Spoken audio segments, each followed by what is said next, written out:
حضرت عمر رضی اللہ تعالیٰ عنہ کے دور خلافت میں حضرات صحابہ نے محمد صلی اللہ علیہ وسلم کی عظیم الشان پیش گوئی کے مطابق شاہ ایران کسریٰ کے محل کی اینٹ سے اینٹ بجا دی اور اپنی ایمانی قوت اور توکل علی اللہ اور اعتماد علی اللہ کی برکت سے حیرت انگیز ریکارڈ قائم کیا۔ یہ محل اس عظیم حکومت کا بنایا ہوا تھا جس کے جاہ و جلال سے کبھی روم کے محلات لرزا کرتے تھے، مگر صحابہ اکرام نے اس طاقت کے غرور کو خاک میں ملا دیا اور اس محل کی ایک دیوار اب تک باقی ہے اور بس بوسیدگی اور فرسودگی کے باوجود شان و شوکت کی ایک تصویر نظر آتی ہے، اور اس قدر مضبوط اور مستحکم ہے کہ حضرات صحابہ کے دور میں جہاں آج کل کی طرح ایجادات موجود نہیں تھی، اس محل کا توڑا جانا ناممکن نظر آتا ہے، مگر صحابہ اکرام رضی اللہ تعالیٰ عنہ کے جذبہ ایمانی نے اس پیکر سطوت عمارت اور محل کو خاطر میں نہ لانے دیا۔ خلیفہ منصور نے اپنے دور خلافت میں چاہا کہ کسریٰ کے محل اس موجودہ دیوار کو توڑ کر اس کے ملبے سے حاصل ہونے والی رقم سے انتقال کیا جائے، تو اس نے مشورہ کیا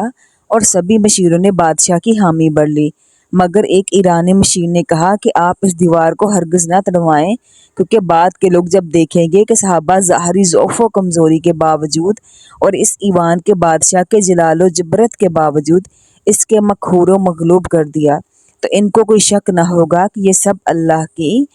اللہ تعالیٰ کے حکم سے ہوا ہے اور اللہ ہی کی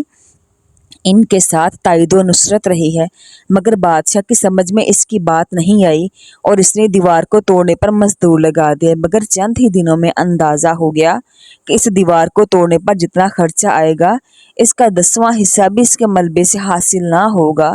کیونکہ وہ انتہائی مضبوط و مستحکم ہے۔ اس لیے بادشاہ نے اس کام کو رکوانے کا ارادہ کیا، مگر کام کو رکوانے سے پہلے اس نے اپنے اسی ایرانی مشیر کو پھر بلوایا اور صورتحال رکھ کر مشورہ لیا۔ مشیر نے کہا کہ آپ اس کام کو ہرگز نہ رکوائیں، اور کہا کہ میں نے پہلے جو مشورہ دیا تھا کہ آپ اس دیوار کو نہ گروائیں، اس کی وجہ یہ تھی کہ اس دیوار کے باقی رہنے سے صحابہ کرام رضوان اللہ اجمعین کی قوت و طاقت کا اندازہ بعد میں آنے والے لوگوں کو ہوگا۔